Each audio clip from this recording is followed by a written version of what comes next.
আসসালামু আলাইকুম রহমতুল্লাহ।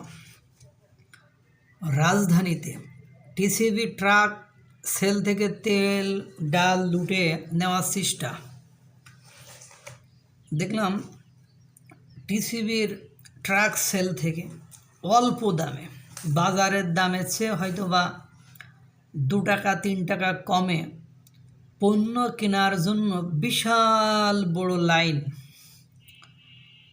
সেই লাইনের এক সময় দেখলাম মহিলারা, বোরকা পরিহিত কিছু মহিলা, তারা টিসিবি ট্রাক সেল থেকে পণ্য অর্থাৎ তেল ডাল এগুলো লুটে নেওয়ার জন্য নিজেদের ভেতরে মারামারি করছে। দেখলাম একজন আরেকজনের ঘাড়ের পর উঠে গিয়েছে। সে বিচ্ছিরি অবস্থা। একটা দেশের মানুষ কি পরিমাণ অর্থনৈতিক সংকটে পড়লে বা নিত্য প্রয়োজনীয় দ্রব্যাদি কেনার সক্ষমতা হারিয়ে ফেললে তারপরে এই টিসিবির লাইনে যে দাঁড়ায়, এটা নিদারুণ কষ্টের।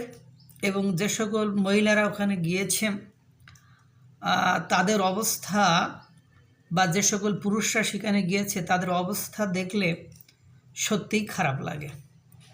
আমি আগেও কখনো এটাকে সাপোর্ট করিনি, বর্তমানেও সাপোর্ট করি না। আমি আশা করব যারা এখন ক্ষমতায় আছেন, ভবিষ্যতে ক্ষমতায় আসবেন, তারা এই দরিদ্র মানুষগুলোর কথা আগে ভাববেন। দিন শেষে এই দরিদ্র মানুষগুলোর ট্যাক্সের টাকায় আপনারা ওই দামি দামি গাড়িতে ঘোরেন, সিকিউরিটি নেন, আপনারা লাক্সারিয়াস জীবনযাপন করেন। ওদের কাছ থেকে, ওদের দিকে কেউই নজর দেয় না। এর আগে যে সরকার ছিল সেও নজর দেয়নি। আর এখন বাজারের যে অবস্থা, কিছুদিন আগে বাড়লো আলু পেঁয়াজের দাম, এখন তেল উধাও, তেলের দাম বেড়ে গিয়েছে। এরকম প্রত্যেকটা জিনিসের মূল্য মানুষের ক্রয় ক্ষমতার বাইরে। এক মহিলা দেখি বলছে সে নাকি প্রেগন্যান্ট, গর্ভবতী। সে বলছে, ভাই আমি গর্ভবতী, আমার জিনিসটা একটু আগে দেন। তাকে দেওয়া হয়নি, অথচ ওই ট্রাকের যে ড্রাইভার, ওই ড্রাইভারের এক রিলেটিভস এসেছে বা বন্ধু এসেছে, তাকে আগে দিয়ে দিয়েছে। অর্থাৎ এই দুর্নীতিমুক্ত বাংলাদেশের স্বপ্ন, এটা আমাদের কল্পনাতেই মানায়। আমি প্রায় একটা কথা বলি যে corruption is the part of democracy. দুর্নীতি গণতন্ত্রের একটা অংশ। যাই হোক, আমি দুর্নীতিকে কখনো সাপোর্ট করি না, কারণ যারা নীতিবান তারা কখনো দুর্নীতি করতে পারে না।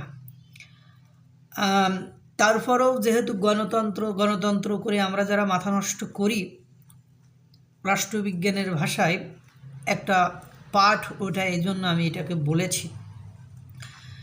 এখন আমাদের উচিত হবে সাধারণ জনগণের দিকে একটু নজর দেওয়া। কারণ আপনি আমি যতই ক্ষমতাবান হই না কেন, সাধারণ জনগণের কাছে আমরা কিছুই নই।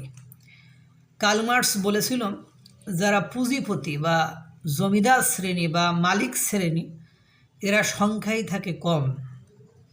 দরিদ্রতার পেটের কথা চিন্তা করে এদের নির্যাতনের প্রতিবাদ করে না।